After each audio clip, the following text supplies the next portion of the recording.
one.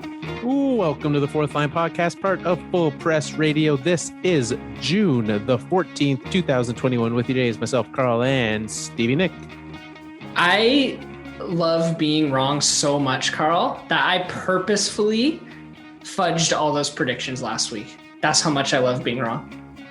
Yeah, I know I got one right, and it was the one I didn't want to get right. But I think people were calling it. There were some tweets being sent. I didn't really open my Twitter app this week, but I saw some tweets being sent. Yeah, look, anytime you say as many things as we do, you're going to get some things right, you're going to get some things wrong, and sometimes you're going to get 5 things wrong. And sometimes you're just going to get them wrong, especially like if you go back, like when we're making as specific predictions and trying to think about what's happening like we are in the playoffs. Yeah, you're going to get them wrong. That's part of the fun of it though, right? Absolutely. It's all about just like the teams, the playoffs are all about adjustments. Absolutely. You're adjusting your assumptions, you're adjusting your strat, and you know what? We're doing the same thing over here. That's right. And when it's all over and the dust has settled, you look back and you try to figure out where you went wrong. And I think we're going to do that today. I think we will, because we are in the semi-finals. They're here. Which, we've never, in our time as a show, and I believe as a hockey, like we've had conference finals. We have never had NHL Stanley Cup semi-finals before. I think you're right. This is also the first time this year that a Canadian team is playing against an American team. In America. They have crossed the border. They are there. It is happening. Exciting times. This is only the, 7th team the Montreal Canadiens have played this year? Yes. Yeah. They eliminated half the teams they played a third of the teams they played, they eliminated from the playoffs already. So that's pretty good odds. The Montreal Canadiens. It is what we will, if they make the Stanley Cup Finals, which, spoilers, I'm not picking them. But if they do, they'll have played 8 teams and eliminated, if they win the cup, eliminated half of them from the playoffs. That's so crazy. What a year. It has been a journey. It's been a journey, and it's almost over. It sounds like things in the NHL are going to go back to normal starting next year with one additional team. Yeah, NHL adding teams is normal. So fair enough. So let's get to, we had a piece of news that came out today, and I think is something that you talk about incorrect predictions. You mentioned this at the time of the firing. Gerard Gallant heading to the New York Rangers as the new head coach. Yeah, man, you had fast fingers today. You're just shooting me all the news. Good for the Rangers. That's a good hire for them. Absolutely. Right? For that team where they are right now, I think that's a really good hire for them. Sorry, go ahead. No, you go. I was just going to say, I'm still kind of shocked by how everything's kind of fallen through out there over the last few weeks. And it seemed like David Quinn was maybe going to make it, and then he didn't. But I think they're in a much better position with Gerard Gallant in that job. Absolutely. Yeah. I thought at the time that it was not a good move for them to get rid of Quinn, but you're right. Glad that they got him in there. I think that's really going to help some of those younger guys continue to develop. We've seen him do it with multiple teams before. You're surprised with the way that things have gone in New York. I'm surprised it took him this long to get a job. Yeah, I am too. I do wonder what that was about. It's been 2 years? Yeah. 2 seasons now that he's been out of work in the NHL. I think there's so many things that could go into that. I think of, we've had COVID this whole time, and you don't know what he wants with that, being able to, just have that time to not have to worry about travel and spending time with folks. If he has people in his life that he wants to keep safe, I have literally zero knowledge about that. That's one reason. True enough. Look, being picky, he has the right to be picky. He can. He got a good situation. I think it's, you don't want to be hired. A team's on the rise. They're doing well. So, yeah, and it sounds like it came down to the New York Rangers, the Columbus Blue Jackets, who opted to go in a different direction, but he did an interview with them. Promoting from within. Yeah. And the Seattle Kraken, which I thought would have been the max fun option. Yes. Especially to go because he coached the Knights, now go to the Kraken. You just move from expansion. Look, the expansion team shows up. The first thing you do is you hire Gerard Gallant. Yeah. That's what you got to do. I think that would have been so much fun, and to see what he could do with another expansion team. He's probably just like, you know what? I got lucky. Let's not go down that road again. Yeah. I wouldn't blame him for that. But yeah, I mean, of those options, I wouldn't want to be taking the Columbus job either. No. Especially, Seth Jones on his way out. Everyone else already gone. Wouldn't want a piece of that. Seattle could be fun, but this Rangers team is going to be better than Seattle. Yeah, much sooner, for sure. Yeah. Like, teams aren't going to play ball the way they played with Vegas, not with Seattle. They've learned. Yeah. So Seattle's going to start with a worse team than Vegas had, for sure. Yeah. Well, and this is another edition of Things We'll Be Wrong About. Can't wait. When the Kraken win the Cup next year, we'll be you can play this episode for us, and you know what? We won't care. No, we won't. I won't even listen to it. Well, let's get in then to the 2021 Stanley Cup Semi-Finals. Let's start on, I keep wanting to say East and West because we've been doing this for so long with divisions and sides, but we don't have an East and West. But there is certainly a fully East Coast division. So let's go to the Islanders and Tampa. This is a series that's already fired up. The Islanders up 1-0 already. Oh man, that's one I wasn't expecting. Were you expecting them to win that game yesterday? No, even watching the game yesterday, I did not expect them to come out and win. But that's how the Islanders play. Absolutely. Absolutely, that's how they play. So I had the game on yesterday. I have to admit, it didn't get my full attention. But every time I looked up, there seemed to be I don't get it because Tampa dominated the game. Yes. So if you look at what Tampa has done, and unfortunately, they don't seem to have. That is unfortunate. They don't have the Islanders Tampa game on Natural Stat Trick yet, which is sad. Yes, I do. I'm on it. Are they? Oh, there it is. She has to pull up. Okay, so Tampa. It felt like at 5-on-5 that they really dominated play. Yeah, and they did lead play, right? Like statistically, like scoring chances, things like that. They did, right? Scoring chances, especially, they absolutely. did. But it's interesting because we talked about this in the last series that Carolina needed to stay out of the box for Tampa to win.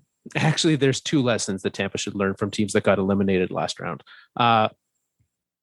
They didn't. Luckily, it didn't come back to bite them.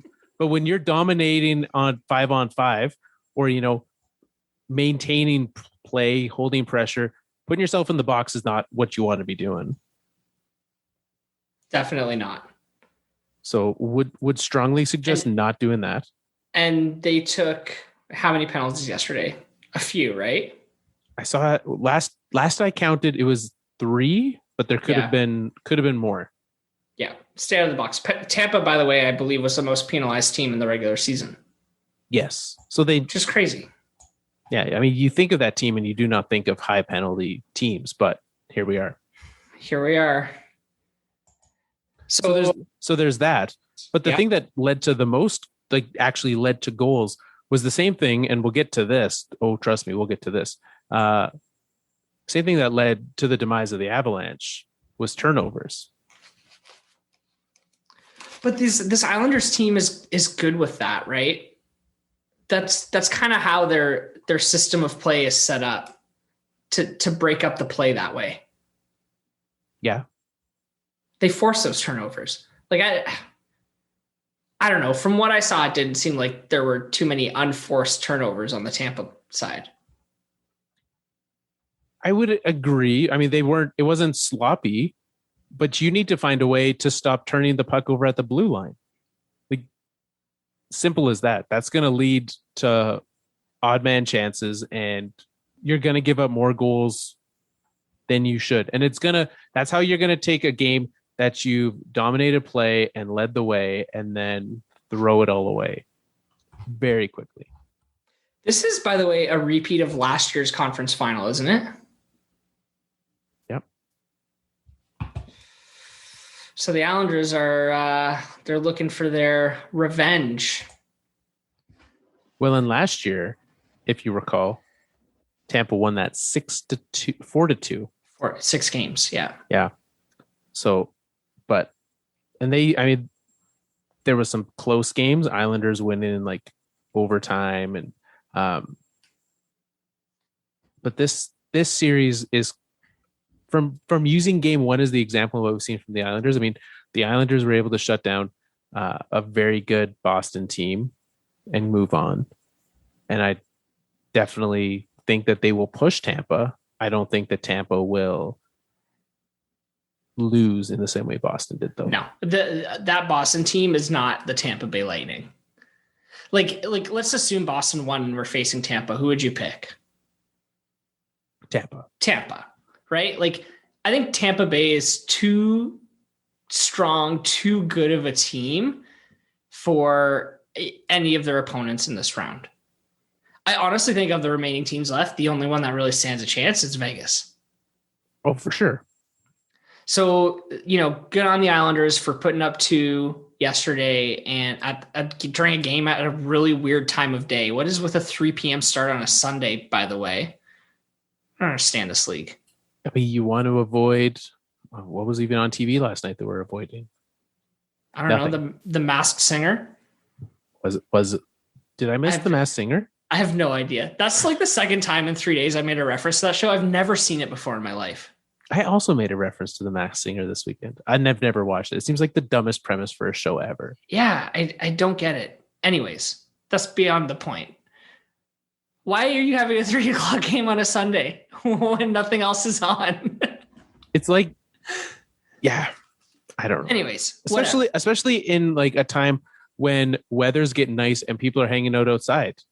Like, are you expecting us to, like, there are people, certainly the fans of those teams, but for the most part, are you trying to cater to them or are you trying to cater to the masses? And the masses are going to be home later in the evening. They're not on a beautiful Sunday afternoon. They're not wanting to spend it inside. Not after the year we had. No. And at least here in Canada, literally the only thing we're allowed to do is be outside. Right. Yeah. So I don't get their thoughts on that, but anyways, whatever. Despite the Islanders putting up 2 on a beautiful Sunday afternoon, I don't think that they can beat Tampa 3 more times in the next 6 games. So I know that you had to make some sort of prediction for this, for the pool. But first, we got to know what the rules are for this round. Oh, so I'll pull up the rules. Okay. Let me pull that up quickly. I don't have to submit my picks until midnight tonight, though. He's letting us all watch the first game of each series before we submit our picks. So, because he's sick of everyone losing. Not a single person collected any cash in the second round. Wow. Yeah, I think, nobody picked Montreal. So the Winnipeg thing hurt. Mm-hmm. And I think a lot of people picked Colorado. Well, that was a mistake. So for the third round, you can get $50 if you guess both correct. Which, like, you could flip a coin and that's a 25% chance. So yeah, but you have to get both right to collect the $50. Yeah. Okay. And then if you get the number of games right, you get $100 per series, which again, you can only collect if you get those 2 predictions right. So you could be up to $300 if you pick both series and the total number of games for both. $250. He only gives you $50 if you predict the winner. Okay, right. Okay. plus $100 per series if you get the games right. That's pretty good. Now, I'm in a bit of a favorable position because I was going to pick Tampa in 6. But after yesterday, I'm like, maybe this one will go 7. Yeah, that giving you a game to watch helps. It's pretty nice of him. Yeah. Now I just got to try to stay awake till the end of the game tonight. Look, let's be honest. When this game gets fired up at 9:00 Eastern time, probably puck drop not till about 9:20 Eastern time. Oh, man. Let's hope by the end of the first period that you'll be able to have a sense of what's happening and you can just shut her down.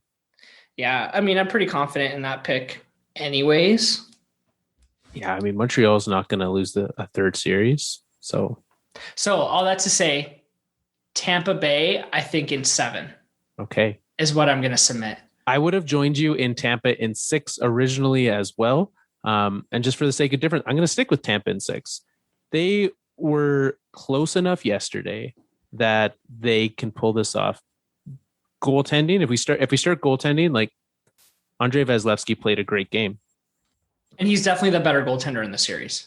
Definitely. Semyon Varlamov's been good. Not, I would even verge on great in this playoffs, but he's had more games where I'm like, whoa, not the one. So I'm going Tampa there. Defensively, the Islanders, systemically, the Islanders are better than Tampa. But the Islanders stayed out of the box. And as soon as Tampa got a power play, they were chumming the waters. It was like they should have scored a bunch. So I think in the same way that we saw that with Carolina, we got to assume that the Islanders have got to stay out.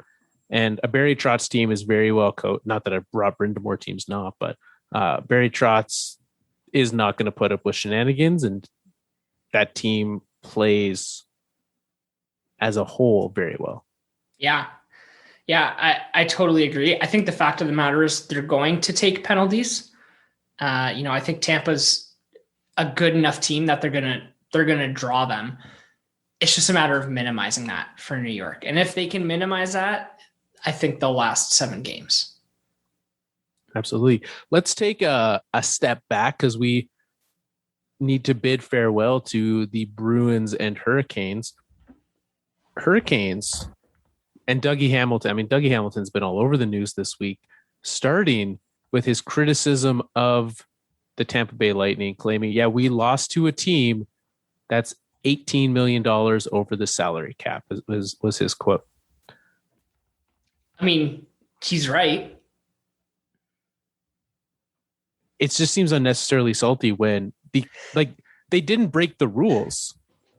There's no rule breaking happened. And also a lot of teams come playoffs go over the cap. Like, this isn't Tampa Bay being the only one at fault here. No.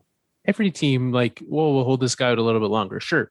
Could Kucherov have played 3 weeks, maybe even if they really needed him to a month in earlier? Sure. But you want something to change, Dougie? Get your team to change the rules. Because that's the only thing that's changing. Do you think they should be changed? Yes. You think that loophole should be closed? I think that there should be some sort of way, yes. I think there should be some sort of balance between giving cap relief for players that are injured so that you can legitimately field a lineup, but perhaps not either. You need to have if maybe even monthly or every 2 weeks, an independent test to see if you can stay on the IR. And they're like, no, you're ready to play. And you got to get out there. Yeah. I don't really know how that works with the trade deadline, but I think you're right. Once the player's ready, they have to play or they count against the cap. Because this whole thing where Kucherov was skating for 2 months before the playoffs even started, everyone knew he was fine. Yeah. It was very obvious. So I don't know if the rules need to be changed. I think it's just better enforcement. There's clearly none, right? The NHL could have stepped in and done something about that if they chose to, but didn't. Yeah. And I think, I mean, I'm in favor of if you build a team and player X gets hurt, and even if it's long term, I mean, those are the consequences of long-term contracts and all those things. If you have a guy who's out, well, too bad, right? I think that's gotta count, and I'm fine with it.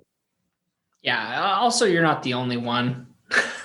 Like Exactly. Injuries are very common around the league. There's plenty of teams who have, I mean, every team has players out, and there's plenty of teams who have their star players out as well. Here's an interesting thought though, because those injuries are taken into consideration when these things happen. The Lightning, as an example, this year were able to sign more because they knew that Kucherov was going to start the year on that. So for that player in particular, that would happen, but that would help. But I think in general, the average player probably would make more money. And maybe my logic's off on this, but when you're not having to save money for those extra players and everyone counts against the cap, I would think the guys on the roster are getting a bigger cut, or the cap's going up. Yeah, I'm not sure I 100% followed what you were saying there. Good news, I stopped following what I was saying halfway through saying it. That's probably why. Something about players are going to make more money if they're on the roster? I don't know. It's really hot in my house, Nick. It's like 30 degrees outside and inside my house right now. This is actually hilarious because while you're babbling about that and my mind wandered, I noticed that you're in this like tank top with nothing on and I'm wearing a hoodie. Yeah. It's not cold here. It's just cool. You've been wearing the exact same thing this entire season of the NHL. Like you have worn some form of Red Wings paraphernalia every episode. And hoodies whenever you feel like. First of all, the Red Wings paraphernalia is my evening wear. Okay. That's nice that you dress up for work. They appreciate it. I'm ready for like the Red Wings dress shirt or like a Red Wings polo. I assume those come out every now and again. That'd be so amazing. Or buy one of the suit jackets. And look, if Steve Yzerman can show up in a hoodie or like a sport coat, not even a sport coat, like a workout jacket for the draft lottery, you can wear that to a meeting. So true. It's so true. Nonetheless, yes, you wear that and I am sitting here sweating with barely anything on. Just the difference between us. This is how we roll. I had to get 2 different beverages to be able to get through this episode. 2 cold, icy beverages. Exactly. I'm just sitting here with my hot chocolate. Ooh, some marshmallows. Yeah. Nice. So, man, it is cold there. So we had that, but then following the Dougie Hamilton news this week, Carolina Hurricanes apparently giving his agent permission to discuss contracts with other teams, apparently with the potential of a sign and trade, but also just the ultimate chance to match, which is interesting. Right. So what are they doing here? They're saying, go find out what your value is on the market and come back and tell us. And we'll tell you whether or not we want to pay you that. I guess so. That seems to be what they're doing. It does seem like that. Yeah. Like we want you at a price. You find out what you do the work for us is essentially what they're doing. We don't want to set the market. You go figure it out. This team is so weird the way they manage their personnel. But it works. It works till the second round of the playoffs. Better than many teams. It's an interesting tactic, one that I don't think we've seen, at least in the cap era. Well, it seems to me like they are using the same approach that they used getting Sebastian Aho signed, of like, look, go sign an offer sheet with someone and we'll just match it. Go figure out what the market will bear and we'll match it. They are somehow managing to do that now with unrestricted free agents, not just restricted ones. I'm trying in my head to work out if this puts more power in the player or the team's hand. I think it's the team's hand. Right? I think because ultimately they get to decide whether or not they want to pay you that amount.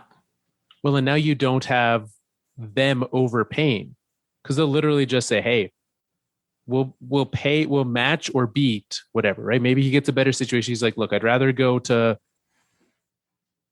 Columbus and they'll pay me this much, beat it, and I'll come here. Yeah, it could be. And then the whole sign and trade is another interesting angle to this. I mean, the benefit there is he gets the 8th year, right? Which are teams really clamoring to give out 8th years to aging defensemen? Because they shouldn't be. Carl, this is the NHL. You know, where did Jim Rutherford end up? Is he still on the market? Wherever he lands, Dougie Hamilton will get an 8-year contract. You know what? It's scary, but that is true. He is currently a free agent. But he's going somewhere. I think he's interviewing a few places. Yeah. Did you know that Jim Rutherford was drafted by the Detroit Red Wings? I think I knew that. But he didn't have a super highly awarded NHL career, no, if I remember correctly. Right. So Dougie Hamilton is going to be 28 when he signs this deal. It's actually, he turns Thursday this week is his birthday. So happy birthday, Dougie. Banner week. You're all over the news. So he's turned in 28. So he'll be, if they signed an 8-year deal, he'll be 36 when that ends. Not terrible, but also not something I'm excited about. I mean, defensemen age better than forwards do anyways. Like, I don't know, 36 an 8-year contract would not surprise me for Dougie Hamilton in this league. It wouldn't, but like, name me an 8-year contract for a defenseman that hasn't turned out regrettable in 5 years. I don't know. Do you regret the Drew Doughty contract? No. Like, I'm thinking guys like Drew Doughty, Shea Weber, Ryan Suter. The Shea Weber deal, they literally had to ship out of town. I know. I'm just talking from a quality of play. Sure, their skill levels have gone down. They're not as dominant as they used to be, but it's not like they're completely destroyed in the defensive end. No, defensemen age nicely, like a fine wine. And forwards age like a steak in the sun. Do we have anything about the Boston Bruins that we want to memorialize them with? No, except for the fact that they're another year older. They're kind of in a weird transition spot in their roster, right? Where like they have young players who are really coming into their own. And then they have kind of the older crew who should be tapering off soon, but don't really seem to be just yet. But how much longer does the Marchand Bergeron group have before they've gone over the edge? I mean, what's nice about them is that like Pasternak's only 25. Is they managed to like that's true shoot some young blood in there to do that. Yeah, Bergeron could start. I mean, I'm shocked he hasn't tapered off. And I think if they didn't have 3 of them on that line, if this was a different situation without some extra support there, you would see him tapering off more. But to follow in your line, I mean, Bergeron is that outstanding defensive kind of all around forward. Defensive players age better. Yeah, especially the ones who cheat in the face-off circle.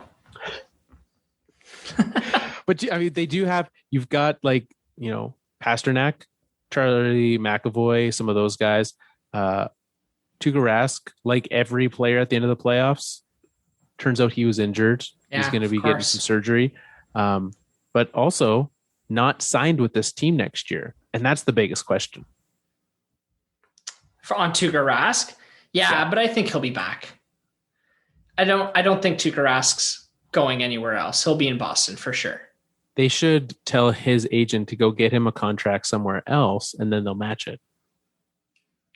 maybe they'll see how it goes for the Hurricanes, and that's exactly what they'll do. I think the biggest question for this team is Taylor Hall. Yeah. Can they get him locked up? I mean, they've got space. They've got plenty of space to work with on this roster. So I kind of get the sense that he wanted to be in Boston. Yeah. Absolutely. Just based on what went down at the trade deadline. So it wouldn't surprise me if he ended up re-upping there. And I would think I'm not expecting him to go 7 years, but I would think in the line of 4 or 5 for Hall. I would think so. Yeah. That feels right.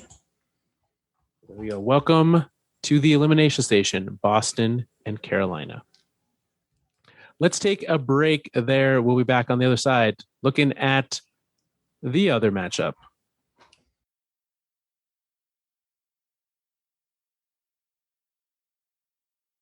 Three, 2, 1. All right, let's keep rolling.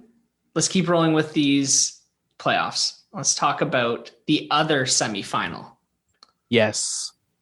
Montreal, Vegas, Golden Knights firing up tonight. So we've had, it was interesting. We talked about NHL scheduling. I was surprised how much of a space there was between the end of the quarters and the semis. I was surprised as well. I mean, the league must have felt like there was enough time buffer built in without any of the quarterfinal games going 7 that they could take a few days off. Well, and Montreal did them a big favor, or I guess Winnipeg, whichever way you want to look at that series, but did them a big favor by sweeping. It's just one player, Carl. Mark Scheifele did them a big favor. You know what? He would disagree. So okay, go ahead. Where do you want to take this? Well, I was going to start with Scheifele, but we should do this similar approach that we did the last time. Let's start with the series. Okay. And then we'll dive in and kind of spend a little bit of time breaking down the quarterfinals. So let's start there. Montreal shouldn't have beat the Toronto Maple Leafs. They did. Shouldn't have beat the Winnipeg Jets, but they did. What has to happen for them to beat the Vegas Golden Knights? They really, really have to shut down Vegas's Vegas. They have to shut down this entire team. This team is so good. We'll see you next week. That's really all we have to say, isn't it? I mean, what more can you say about this series? Let's look through some of Vegas's firepower here. Mark Stone, Max Pacioretty, former captain of the Montreal Canadiens, by the way. Ooh. There's some drama there. Alex Tuck. Tuck. He's been in the playoffs for 3 straight years. I should know this now. William Karlsson, Jonathan Marchessault, not as high up on the list as they used to be, but this team is really good. And then you look at their blue line: Pietrangelo, Theodore, Brady McNabb, and Alec Martinez. They're so good. You have to shut that top line down for sure. See, this is the issue that Montreal has, is that they had success by shutting down the other team's top line, right? Montreal's top, the Philip Deneau matchup did an amazing job in shutting down Matthews and Marner. They did a great job of shutting down, granted, a rejigged first line in Winnipeg. Sure. But the Blake Wheeler line shut down. But Montreal's top line, Vegas's top line, did the exact same thing against Colorado. So you've got a problem. Because don't you find that Vegas top line to be so much more versatile than Montreal's? Absolutely, right? Mark Stone can be that, but he also can be a dominant shutdown defender. Yeah, absolutely. The other thing Montreal has to do is figure out how to score on Marc-Andre Fleury, because at this point, Vegas is all in on Fleury. Yes. Or they should be. Oh, absolutely they are. I mean, Robin Lehner played one game, they lost 7-1, and he will not be seeing the ice again for the rest of the playoffs. So they got to figure out how to beat the cool, calm, collected Marc-Andre Fleury. Yeah, I think I'm less worried about that because they had to figure out how to beat Connor Hellebuck and they swept. So Montreal will find a way. That's true. And don't you find Marc-Andre Fleury is like, I don't know how to describe his style. I just described him as cool, calm, and collected, but that's not how he looks on the ice. He always seems to be diving and flailing around. He's all over the ice. Right. He is not what Connor Hellebuck was, which is just like a steady, like positional goalie. Marc-Andre Fleury does much more reacting. Yeah, at least he seems to. I mean, he's successful, so can't say that's the wrong way to tend goal. No, I'm not the person to be telling him how to tend the goal. When was the last time you heard that expression? Tend goal. You know, when I talked to my grandpa a couple of weeks ago, heard it from him. I think I saw it in that Scotty Bowman book I never read. One that we both never read. Yeah. Summer book club. Okay, what about Carey Price though on the other end? Ooh, now see, that's another guy that needs to be solved because that's what Montreal's lived off of is Carey Price returning to 5 years ago, Carey Price. Yeah. And where Marc-Andre Fleury looks like he's kind of diving, sprawling, spread out all over the crease, Carey Price is the opposite. It always looks effortless to him. He is locked in. He's locked in. And the team, like, it's just, we've talked about this before, the confidence you can, how you can play when you have confidence in your goalie like that. Yeah. They're responding to it. Well, and in a way, like as we go through this, right? Like they have top lines that can shut down the other team's top line. They've been getting amazing goaltending. And honestly, like scoring kind of consistently up and down this lineup. Because Vegas has had Riley Smith, the aforementioned Alex Tuck. Montreal has been getting it from Kokniemi and Suzuki and moving Lehkonen up to the top line. Like Montreal's found ways and moved things around and adjusted it and gotten scoring from lots of different places as well. Yeah. Corey Perry has 3 goals. Eric Stahl has scored. Like, you're right. They're getting it from everyone. And yet I look at this and we say that they're doing it, but just in every single way, I like Vegas better than Montreal. Yeah, I know, but we've said that every series so far. And I'm going to say it again because here's Montreal beat a John Tavares-less Toronto Maple Leafs. Mm-hmm. They beat a Mark Scheifele-less Winnipeg Jets. Mm-hmm. I believe we both said we did not think that they would beat the Leafs if Tavares was there. Correct. This is the full complement of Vegas, which they didn't even have in the regular season, right? Braden McNabb came back in that Colorado series. So they are back. They have everyone. And now they're ready. And I do not think, the only person I expect to get suspended right now is Ryan Reeves. Again. And that's not a loss. So this team is just better at everything than Montreal. I agree with you, Carl. I agree with you. I just have this voice in the back of my head saying every team they've played so far is better than them. Even with John Tavares out of the lineup, the Leafs were better than the Canadiens. Correct. Yeah. Winnipeg, maybe not. Maybe Scheifele pushes them over the edge. But I still, even with Scheifele out of the lineup, probably would have picked the Jets. I would have. But there's nothing here that makes me want to pick Montreal. I know. I just say that every series. And yet, here we are again, and the Habs persist. And it's so annoying. So that's why in the Gord Ambrose hockey pool, I can't do it. I can't. Not when money's on the line. I can't pick them. Vegas in 5.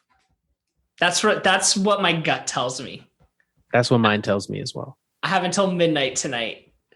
Midnight Eastern time? Midnight Eastern time, yeah. So maybe not even, if this game goes to overtime, this game won't even be done until you have to have the pick. Oh, overtime. Jeez. No, thank you. All right. So you're going Vegas in 5. I'm with you on that. I think, just like I said, I think Montreal could find a way, in the same way that, like, I feel there's 2 comparisons I want to make. You tell me which one is more accurate of this Montreal team. Comparison number 1, the New York Islanders, who I sat here for years and said that they were not good, and I didn't believe in them, and they weren't going to get it done. And they played an incredibly skilled defensive game and managed to make the semifinals back-to-back years. Or the 2014, I want to say, Ottawa Senators, who on the back of Craig Anderson made a push deep and then did not return ever again. Which one of those 2 comparisons is more accurate? I think, which one is more accurate? The Islanders, but I don't think it's accurate. I think they land somewhere between the 2. Somewhere in the vicinity of the 2018 Vegas Golden Knights. When they played the Penguins? Whatever their the Golden Knights initial, the first year. Yeah. Solid team, overperformed in the playoffs. Mm-hmm. That's kind of what I think of this Canadian team. I think they're better than we've given them credit for all year, especially with the way their young players have started playing. Like, if this is who Nick Suzuki and who Cole Caulfield are going to be, and who Kotkaniemi is going to be or get better for their careers, then they're in a good spot. And there are those players, right? And that is the difference between, and I was wrong, it was the 2017 Senators that I was thinking of, that lost to the Penguins in Game 7 of the conference finals. But this is the difference between that team, right? Because they do have those young players that are good and are getting better. The Caulfield, the Kotkaniemi, the Suzuki's, which Suzuki, the guy that was traded for Max Pacioretty. Yeah. So I'm with you. I think that they are better. They are not fully the Senators team. But I think that Senators team, they blew it up the next year, didn't they? No, they held it together because they believed in it a little too much. Gotcha. Okay. Because, I mean, if you look at that Senators team, you had Erik Karlsson. Yeah. Mike Hoffman. Yeah. Mark Stone. Yeah. And a lot of then you had Craig Anderson and net, who really did the heavy lifting there, right? Yeah. And Bobby Ryan. That was a real Bobby Ryan coming out party too. Yeah. So I'm with you that it's somewhere in the middle, but I'm waiting to see. And I think this team will end up being, I mean, coaching wise is what it is, right? But skill wise, I think that this team would end up different than the Islanders as well. The Canadiens, yeah, I think so. But all right, let's take a quick dip then. We've put it off so far. Let's take a quick dip. Any last thoughts on the Winnipeg Jets? I don't know. How different does that series look with Mark Scheifele in it? It's hard to say. I think that is the talking point of the Jets playoff run. How different is that series if Mark Scheifele plays in every game? And he still was upset about that after the fact. Could not give it up. But maybe he should turn the blame more towards himself, since he took an awful run at a defenseless player. But okay, so game 1, Scheifele played and Montreal won that. Yes. So Winnipeg would have had to win 4 out of 6 games anyways. Yes. They lost 3 after that of 3. I think Scheifele being there, and I'm trying to remember the exact details of those games, but even just like knowing player value, there's no way that he can account for 2 wins all by himself. No, but you look at some of the, like, I'm looking for the final scores of these games. 5-3, 1-0, 5-1, and 3-2. So 2 of those games that they won were by a single goal. Yeah. So how many, I mean, like, I don't have the fancy stats in front of me, but how many goals does Mark Scheifele add to the series? And when does he add them? So, I mean, you can safely assume that 5-1 game, he was not changing. Sure. Okay. So Montreal's up 2-0 now. Yeah. That was game 3. Yeah. So maybe he flips one of those other 2 games. I can't see him being that big of a difference. Maybe like the OT game, it takes, I mean, that was a very quick winner in overtime in game 4. So I'm not sure. I mean, maybe Scheifele wins a draw that Montreal, that Winnipeg didn't, but sure. I'm not thinking that he could have flipped it. So Montreal's up 3-1. Do I think Winnipeg could come back from 3-1? No, I don't.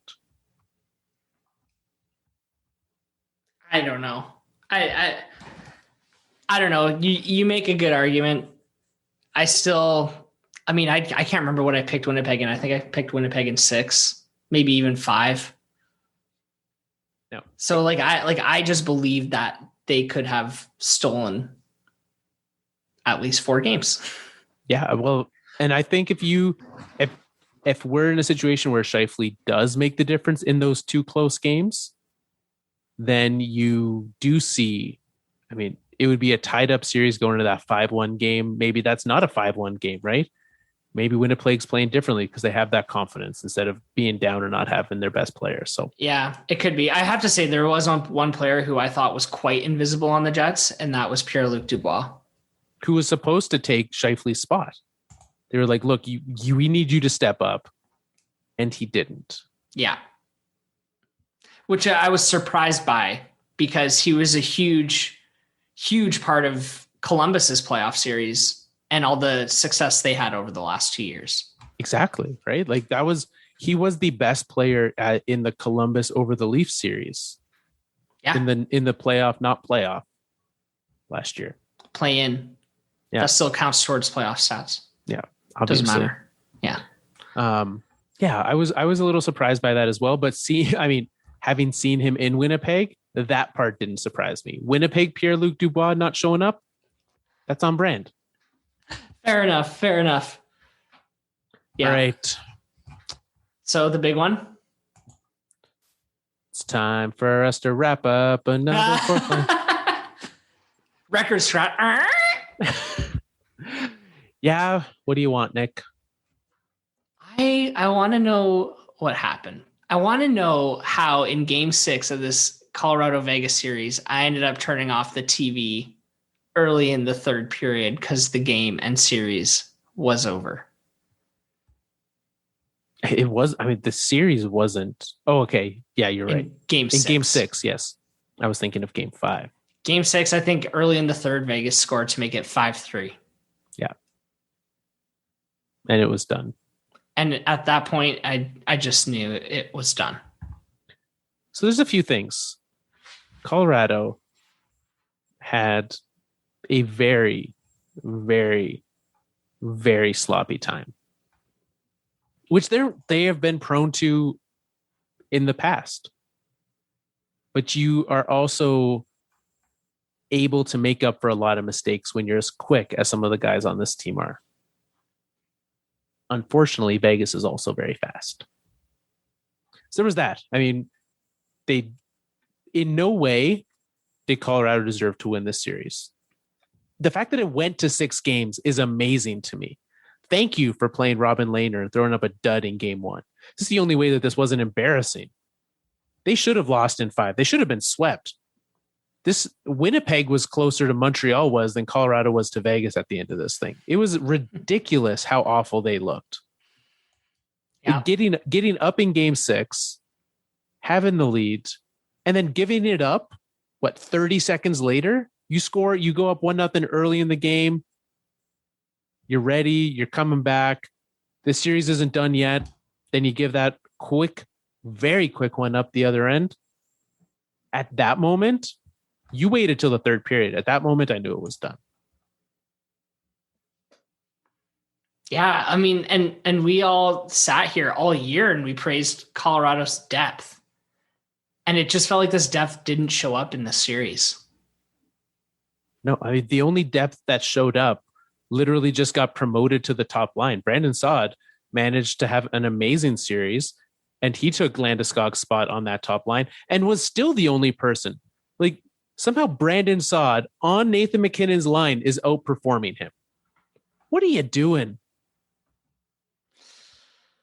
It's pretty crazy. I mean, I'm not mad, Carl. I'm just disappointed. I'm very mad. This was supposed to be just a great series between the top two teams in the league, and it kind of ended up being a dud. There were some great moments.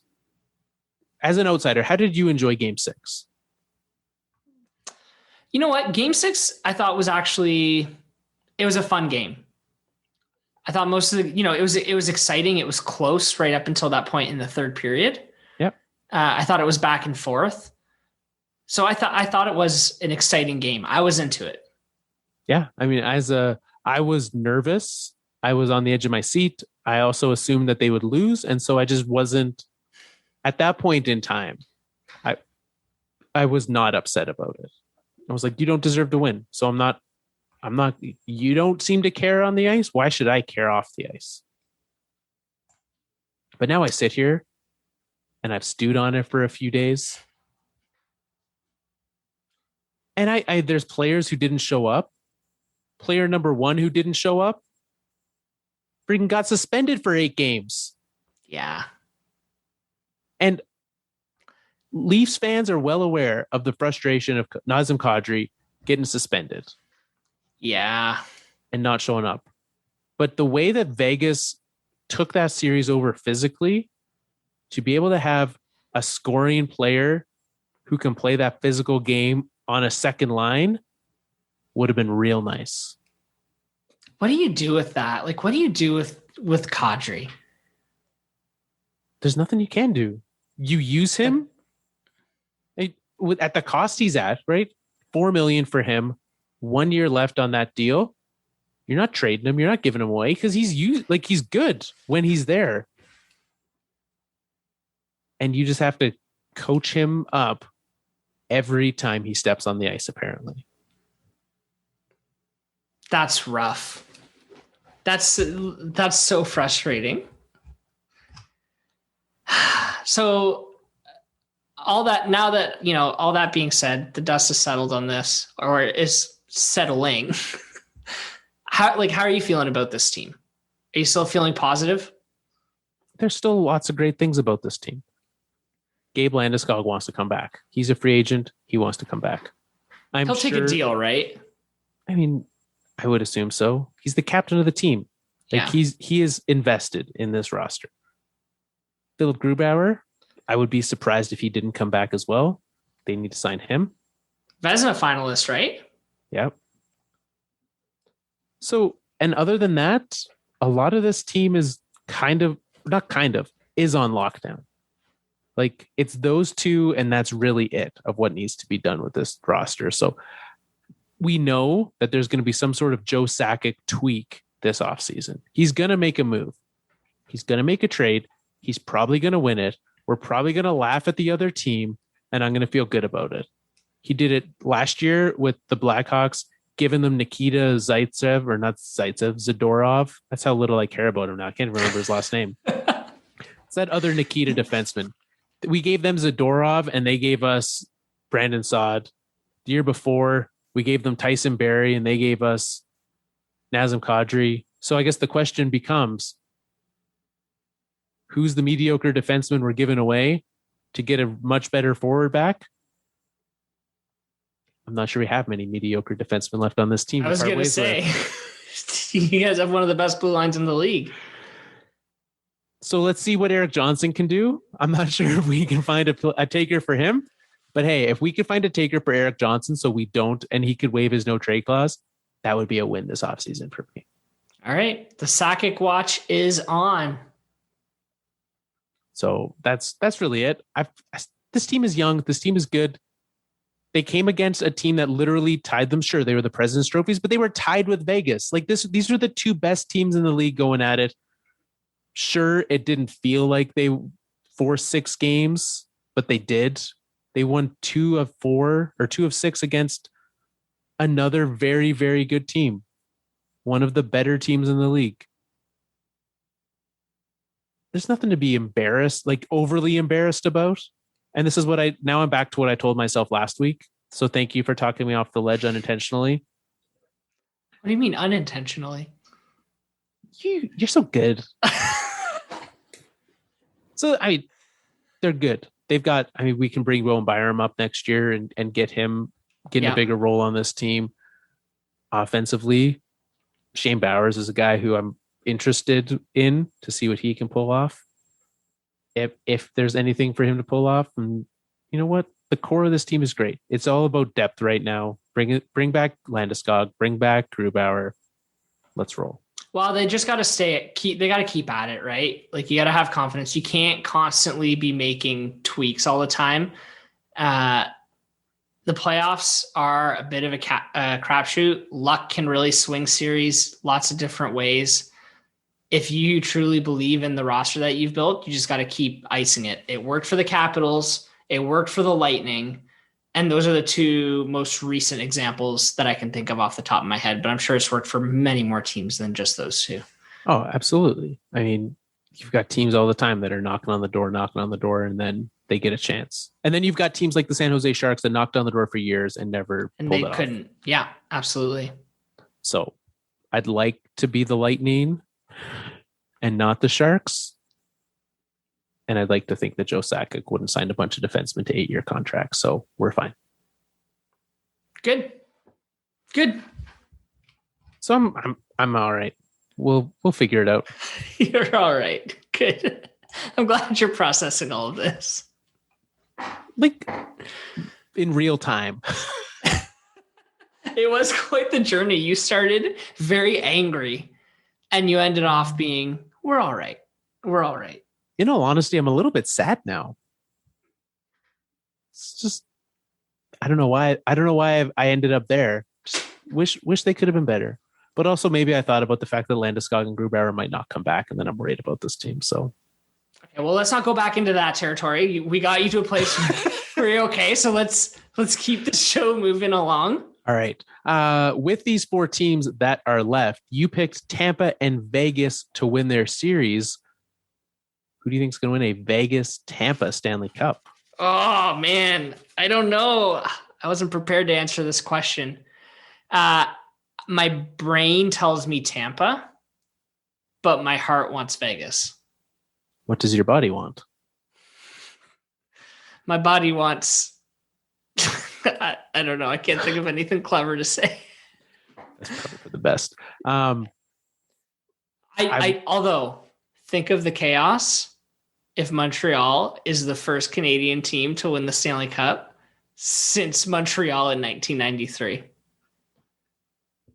I'm not sure it would. Would it be chaos? Yes. Montreal fans would be insufferable.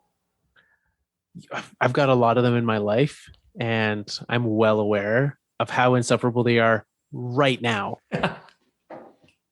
Like without a Stanley Cup, they're insufferable. But any Canadian fan base, the next Canadian fan base that wins will be insufferable. Totally agree. Yeah, I agree.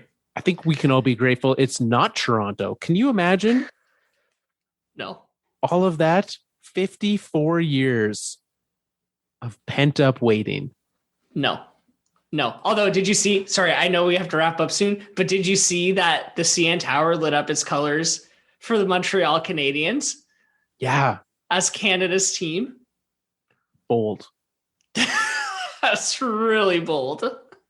Like, they literally could have turned those colors on and said it was for the Blue Jays, the team in their city who also wears red and blue and white.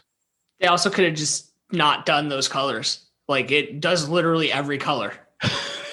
It could have done anything. Yeah. I love it. Someone over there just trolled this entire city. And like, enough coordination that person who picks the lights, maybe the person who picks the lights didn't realize what they were doing, and the person that runs the social media account ran with it. Oh, I don't know. I think that there are quite a few people who had to put their stamp of approval on that one. Maybe it's, I mean, we don't know the deep inner workings of this, but this could be like a New York Rangers situation and everyone got fired. It could be. It could be. CEO of the CN Tower just put his foot down, the owner, and just said no.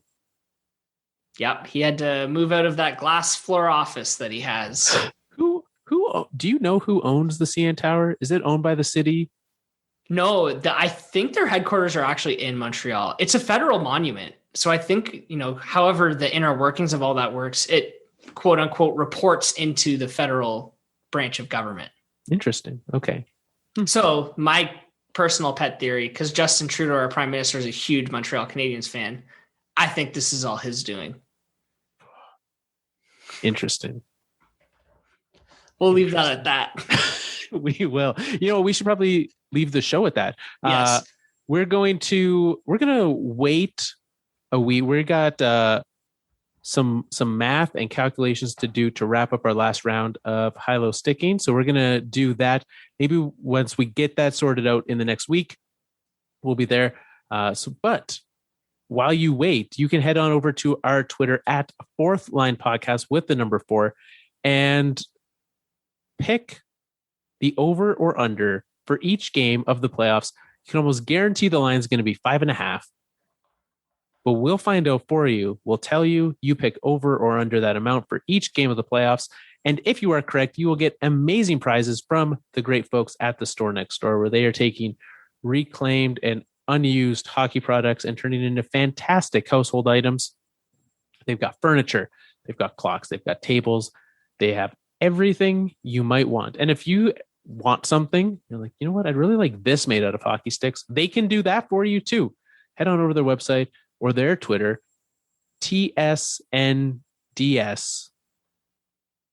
Yeah, something like that. The store next door. Yeah. Head on over there and just shoot them a message, see what they can do for you, because they very likely can. To find us at the Fourth Line Podcast, where I know with certainty that later this week we're going to be having multiple articles coming out about playoffs and contract and just all the things are coming out. Thank you for the great writing team over there for their work. You can find us an email. You can find us an email is a sentence I just said. You can send us an email at mail@thefourthlinepodcast.com if you want to send us something, or send us a DM or a message on Twitter. Thanks for tuning in this week. We'll be back next week where we'll see how close Montreal is to sweeping Vegas and making us look like fools again. And with that, it's time for us to wrap up another Fourth Line show. I know what you're thinking. You don't want us to go. Most politicians like to fight, except for Justin Trudeau. He just likes to mess with lights. That's my personal theory.